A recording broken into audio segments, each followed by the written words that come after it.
So I ran out of tape there on. I guess I was going on a while. I guess I just want to kind of finish up my point so it doesn't cut off in the middle. Um, One of the things Cluey says, and I'm quoting from your paper, Chris, is that this is the way that he talks when he's in things like his chat rooms when he's playing World of Warcraft and stuff. And I think that there is a sense in which maybe the whole purpose again, right? American political discourse, American civic discourse, tends to give this huge amount of authority to those people who are, educated in a traditional kind of sense, right? Like, we grant authority to the scientist, to the lawyer, to the educated individual who speaks with authority in our American civic religion. And Chomsky's done some really nice work on this, on kind of the impact of American political elites on control of our discourse. And I think that that's a really interesting aspect and one of the things that I like about the Cluey letter.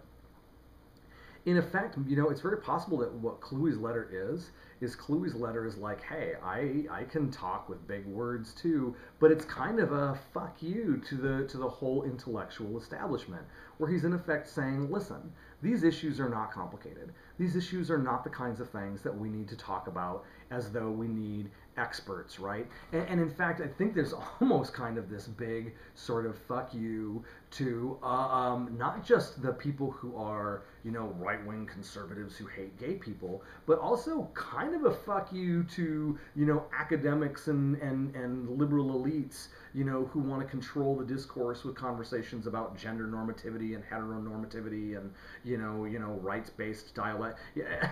Like, he's like, no, it's really kind of simple in that, right? Okay, you don't have the right to come in and say who can and cannot fuck whom, right? Like, this is about people getting together and doing what they want to do. This is about you trying to have some weird, dumbass prejudice against people that you don't like for some reason. You're disgusted by their behavior and you think you can enforce your appetite of desires on other people. Fuck you. Exactly. That's the whole point, is that this is not complicated. This is not something that people can't talk about in an ordinary way. This is a very natural, ordinary kind of discourse that people engage in. And I think it's really, really important that, and he does that. I think that might be it. So therein lies kind of, I think, what you want to grapple with. Is that once we establish what the intellectual kind of language does, what the intellectual language means, what an intellectual style is, right, then we ask what that means, right? When a person is engaged in the intellectual style or participates in the intellectual style, what is it then that they want to do? What is it they're trying to accomplish? What does that say? Same thing, when a person engages in the profane style, again, that means something, that says something. To participate in the style of profaneness has meaning, right?